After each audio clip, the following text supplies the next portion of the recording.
Hey, listen, if you followed maybe the greatest story in the NHL last year in a year where they tried to do something different, the best story, the most compelling story in the NHL last year was John Scott and his journey to the All-Star Game, his MVP status at the All-Star Game, his captaincy and the way he played, and the story which we learned about John Scott, and, of course, the humility of the man as well.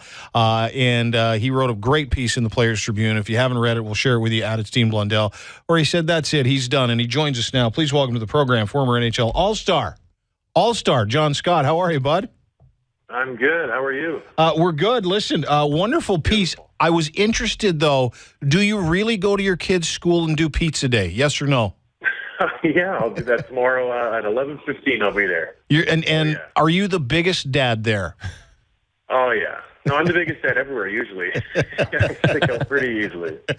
And you know, some people, and I had a year off where I didn't do a whole lot, and I found it hard to transition into a different life when you're used to, as you pointed out, all the trappings in the NHL and the plane trips and the food, which I found very interesting. Have you had a hard time transitioning now that you've called it a career and you've decided this is what you want to do and this is what you want to be? Yeah, the first month, I would say, was tough just because you see everybody getting ready for the season. You see them just kind of, gearing up for what you should be doing. But then after that, I think I had so many distractions. I couldn't really dwell on that or be like a poor sport or just kind of be pouting around the house. If I did, I would be in trouble. So I had so much other stuff going on with the kids and the wife and everything, so I kind of just had to get over it quick and move on. So now I'm good. You really led us into how tough that was for you last year, in a side story which not a lot of people knew about you and Gary Bettman. Tell us what happened, and I know you wrote about it. For those of you who haven't read it in the Players Tribune, tell us what happened when you get to the All-Star Game and you go out with the fellas, and then the phone rings. Oh, it was so weird. I was just kind of winding down for the night. We're going to, maybe order some room service, go to bed, and all of a sudden the phone rings in the hotel. And usually it's just like the maid service thing if you want to turn down service or something. But no, it was like his lawyer saying, Mr. Bettman would request an audience with you in the lobby later.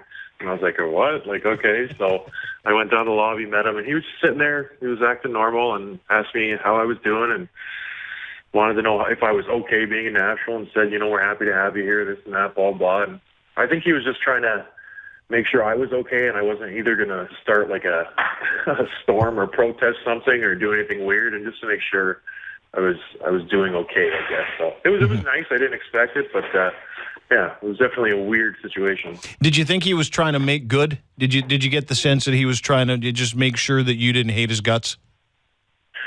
I don't know. Yeah, maybe.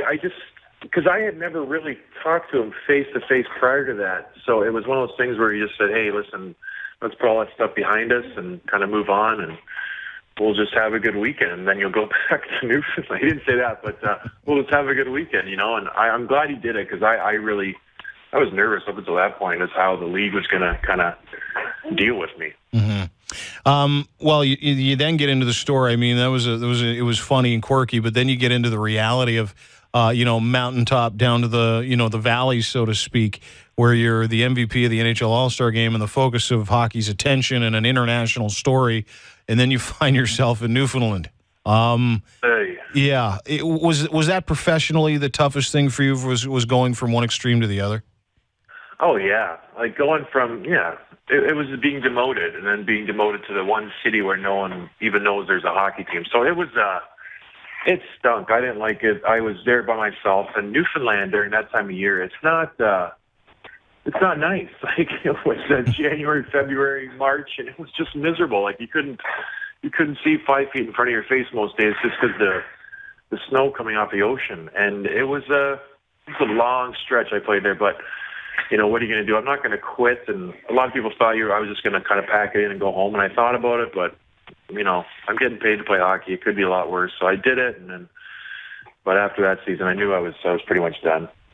John, we hear the John Scott rule now in the NHL when it comes to the All-Star. Yeah, how sweet is it to have your own rule, bud? Are you mad about it, or you're kind of proud about it? Well, how do you really take the John Scott rule now in the NHL when it comes to the All-Star Game and who's eligible? It's a little bittersweet because it's like, they put this rule in so someone like me couldn't happen again. But, it's like, okay, I don't know. But I get why they did it. I know why they did it. They don't want another kind of circus like that, but it's I don't know. It is. I'm glad they did it. They needed to do something because they couldn't just be electing guys who played one game and got sent down to the AHL, So it's a good rule.